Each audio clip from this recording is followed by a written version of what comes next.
Assalamualaikum warahmatullahi wabarakatuh. Perkenalkan, nama saya Nur Fadilah, NIM 607119001 dari jurusan Ilmu Peternakan Fakultas Sains dan Teknologi UIN Alauddin Makassar. Nah, pada video ini saya akan menjelaskan materi tentang susu hewan ternak dalam perspektif Islam dan tinjauan hukum Islam tentang jual beli hewan ternak yang sakit. Nah, langsung saja pada materi yang pertama, yaitu susu hewan ternak dalam perspektif Islam. Susu menjadi bahan pangan yang tersusun oleh zat-zat makanan dengan pembagian yang seimbang. Dari sudut lain, susu dipandang sebagai bahan mentah yang mengandung zat gizi yang penting dan juga memiliki banyak manfaat bagi manusia.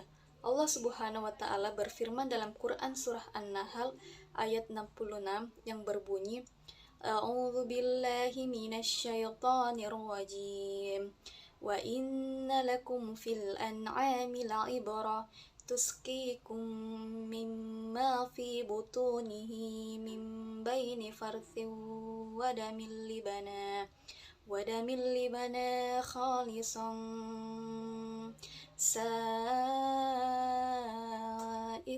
sa'ifal lisyaribin, yang artinya susu yang bersih antara tahi dan kotoran. Ayat ini seolah-olah menunjukkan bahwa susu, tahi, dan darah tercampur menjadi satu. Susu, tahi, dan kotoran dari segi kandungan di dalamnya bergantung pada belakang. Susu yang memiliki kandungan gizi yang tinggi, yang membantu pertumbuhan, kepintaran, dan mampu mencegah dari penyakit bagi manusia. Sedangkan kotoran dan darah dari kandungan yang bisa dikatakan sangat buruk bagi manusia. Akan tetapi, susu tidak tercampur dari tahi dan kotoran, padahal ketiganya berasal dari tempat yang sama, yaitu perut hewan ternak.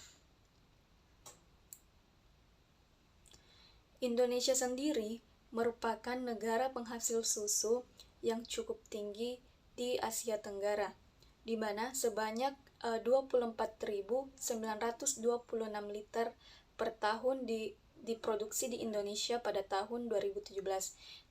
Diriwayatkan para sahabat Rasulullah SAW pernah mengonsumsi susu sapi, susu kambing, dan susu unta.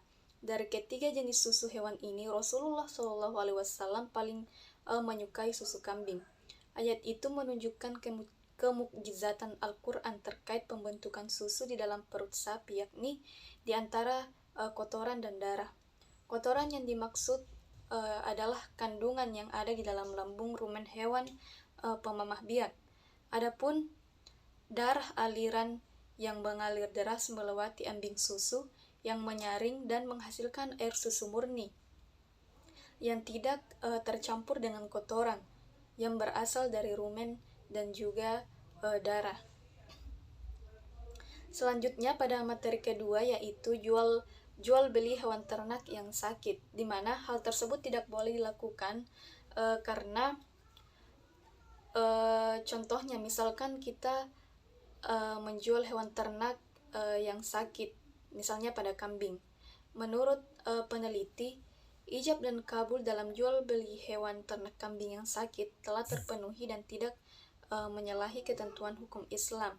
Jadi Islam memandang jual beli hewan ternak kambing yang sakit adalah dilarang, sebab objek yang diperjualbelikan tersebut dalam keadaan cacat ataupun rusak.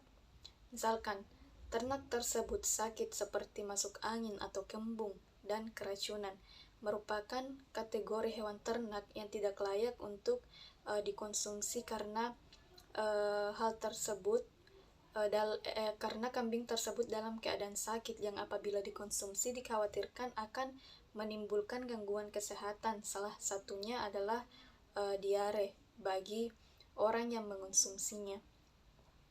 Terkait dengan dilarangnya jual beli hewan ternak kambing, ternak hewan kambing yang sakit adalah sebagai berikut. Yang pertama yaitu membahayakan kesehatan. Seseorang yang menjual ternak kambingnya dalam keadaan sakit dikhawatirkan akan menimbulkan gangguan kesehatan bagi yang mengonsumsinya. Yang kedua yaitu tidak adanya kejujuran dalam menawarkan kambing tersebut mengenai penjual yang melakukan transaksi jual beli kambing dalam keadaan sakit tanpa menjelaskannya pada pihak pembeli tentang kesehatan ternak tersebut. Maka Islam sendiri memandang penjual tersebut tidak akan mendapatkan keberkahan dalam jual belinya, melainkan ia akan mendapatkan dosa.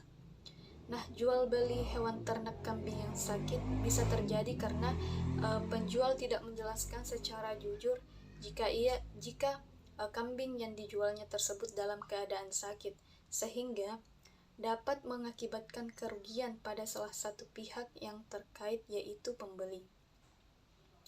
Pada dasarnya, setiap bermuamalah pasti ada pihak yang diuntungkan dan ada pihak yang dirugikan. Jadi, apabila kita ingin membeli sesuatu barang namun kita tidak mencermati barang tersebut, maka kita sebagai pihak pembeli harus siap menerima risiko kerugian.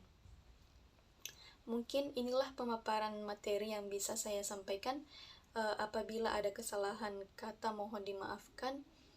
Karena sejatinya saya adalah manusia yang jauh dari kata sempurna. Kata akhir dari saya, wabillahi taufik wal hidayah. Wassalamualaikum warahmatullahi wabarakatuh.